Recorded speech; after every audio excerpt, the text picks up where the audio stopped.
Women are more miserable than ever as single men live simple lives of luxury. So I'm not making this up. Check this out, guys. This actually comes from the American Psychological Association.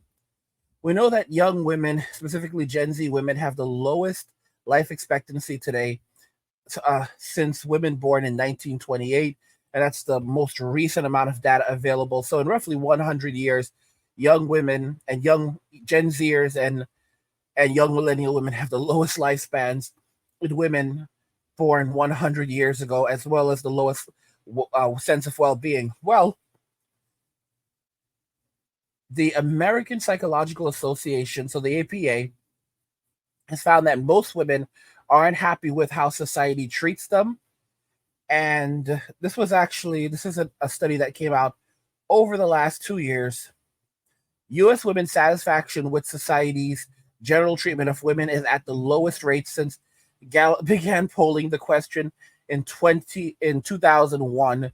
So it's been over 20 years since they started polling women, and women are less happy with the way they're treated in society, more so now than ever before.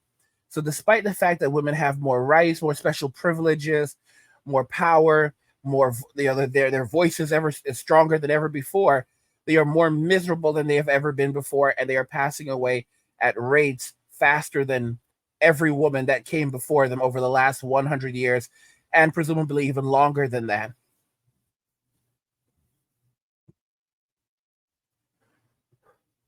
44% percentage of US women who are satisfied with women's treatment in society. In comparison, 61% of US women are satisfied 61% of US men are satisfied with how women are treated. Women's satisfaction started to plummet between 2016 and 2018 with the emergence of the M2 with the emergence of M2 and the election of Mr. Trump. During this time, their satisfaction levels dropped 15 points. The latest reading for women is the lowest on record.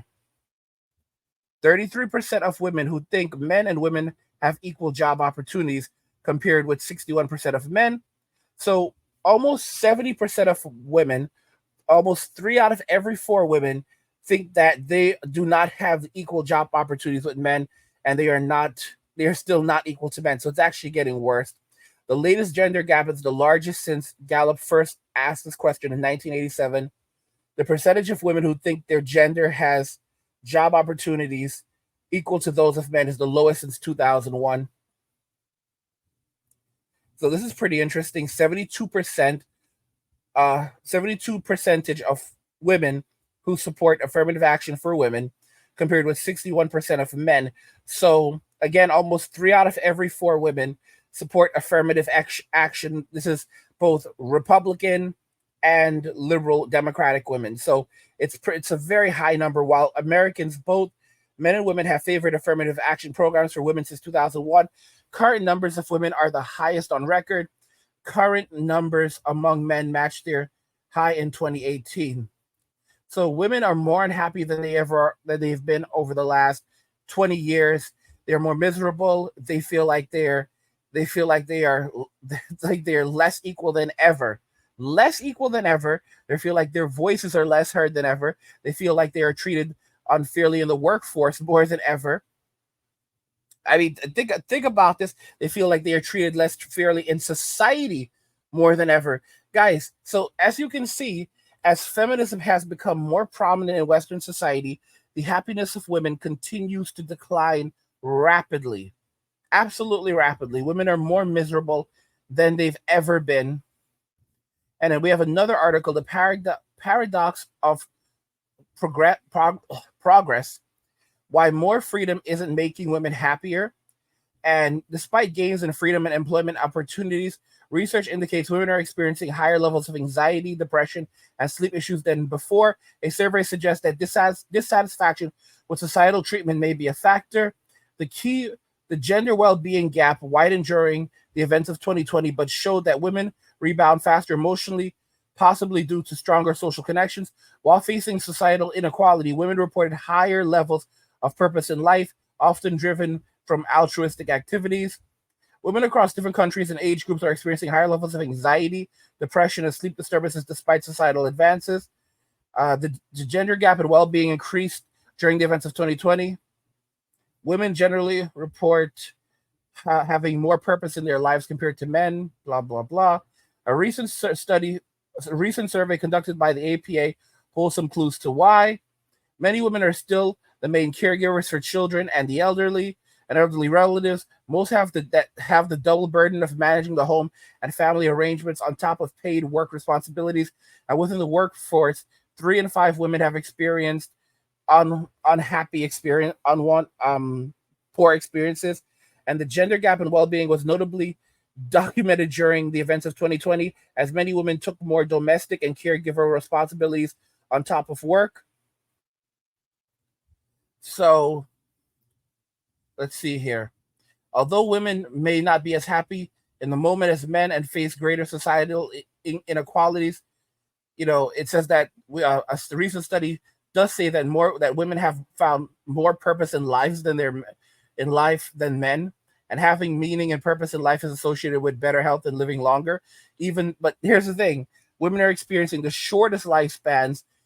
Specifically, younger women are experiencing the shortest lifespans of all women in the last 100 years. So that is not consistent. And of course, it's saying that women should try therapy, and that's maybe one of the solutions. They should try connecting with nature. This is crazy. Move yourself. So, women should go work out, reduce consumption of alcohol. So this is crazy. This is crazy stuff. Women are not doing well. They are doing absolutely poorly in Western society right now. The more freedom, there's a strong correlation between freedom and women's liberation and their unhappiness. We can see that. And this article is actually kind of suggesting that one of the reasons why this is happening is because women have to shoulder so much of the burden in households and being mothers and so forth. But many of the women that were surveyed here, are single women, which is very intriguing. Like the women, like with the well-being that they mentioned among young women, what young women have the worst well-being in women born over the last 100 years.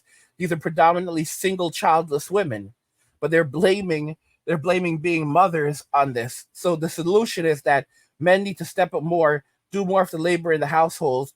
Women need to be freed even more from the responsibilities of being wives and mothers, and that in and of itself will help them to be more happy.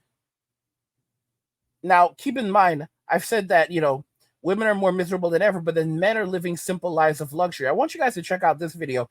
We talked about the notion how a man could live happily in a shoebox at the side of the road. I want you guys to see how some men are living when it comes to just like, a simple setup for entertainment. And before we jump into the full video, I do want to shout out the creator of the video, Nicholas Garfola. He has a channel here on YouTube. I'm going to link you to his channel, and it will be in the description for you to go and check it out.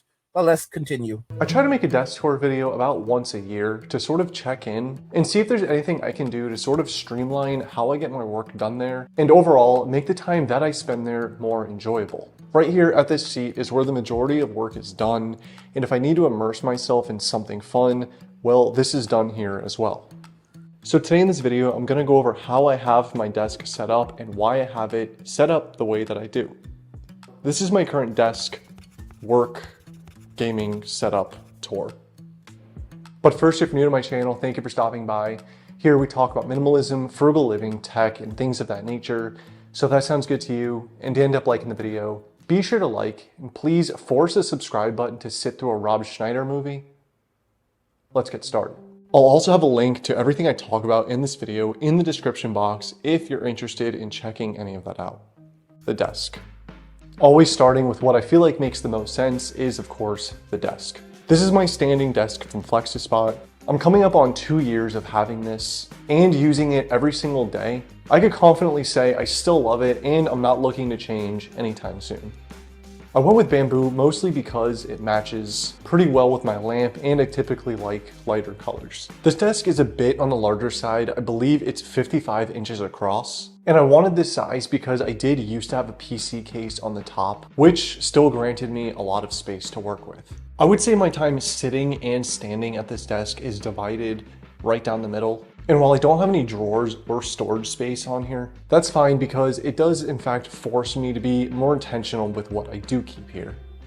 I recently talked about how I cable manage all of this as best as I could, so I won't go too much into detail, but essentially I have all the cables tucked into this mesh tubing and barbarically tied to the framing of the desk. As for what stays on top of the desk, that consists of my tech organizer that holds things like my hard drives. I usually keep my iPad on here as well, and my mouse and keyboard when they are in use. When I'm not using them or when I'm done using them, they're cleared off the surface of the desk and put back into their spots.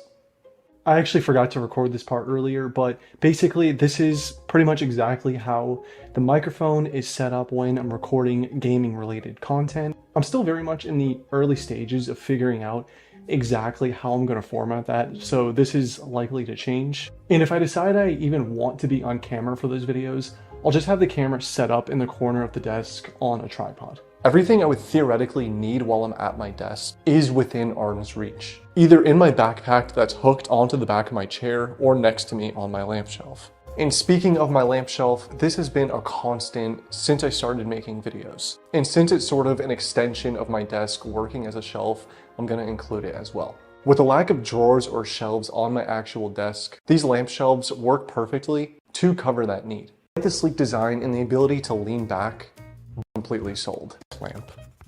You may have noticed this new addition to my desk in the lower brightness when I'm using it here at something 4K that I can just plug my laptop into and work with on my desk, as well as be able to game on it easily. I decided to go with this LG Ultrafine. I'm not sure what it costs full price because I was very lucky to find an open box version online on Best Buy a while ago. It was in near perfect condition and I think I paid around $270 for it. And so far I feel like I definitely got my money's worth. It's mounted on the same metal arm I've had for years. So guys, I wanted you to just look at that video and get an idea of how men are living. This guy has a very, very super simple setup, and this is where he works, plays games, and works, plays games, watches YouTube videos, and enjoys himself. Most women could never live like this. All right, most women could. Guys, men are living simple lives of luxury, and I've got some guys who are there like literally just living on a cell phone. All right, literally they're living in the woods on a cell phone. They have a cell phone and they're living in the woods.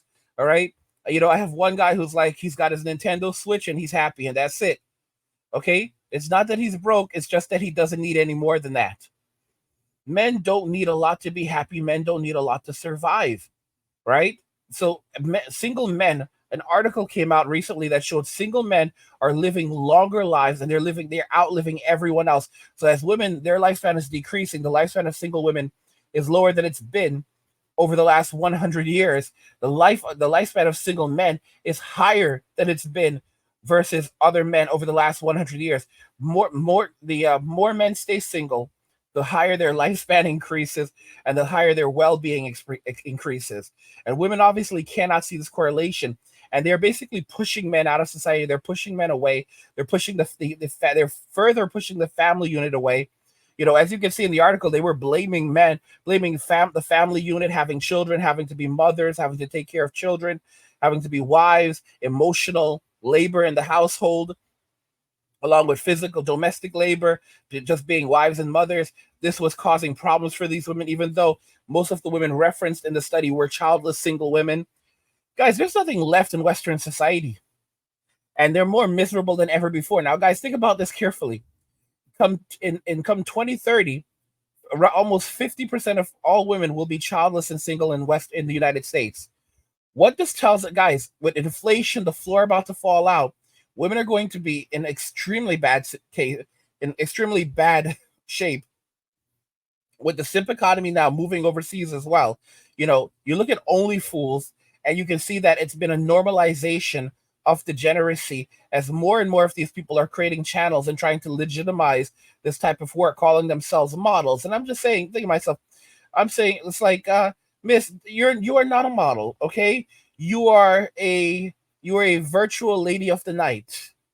Hey, guys, don't forget I have another channel called Angry where I discuss gaming, anime, geek stuff, nerd stuff, real world stuff, and whatever else interests me. There's a link to a description of the video. Go check it out. Subscribe to my channel. Support the work. Guys, what do you think about this? Women are more miserable than ever as men live simple lives of luxury. Let me know your thoughts on this, and we'll talk about it in the comments. Like the video if you like it. Don't forget to subscribe. And if you like the video, share the video. And just remember that all roads lead to MWA, men walking away. And cheers.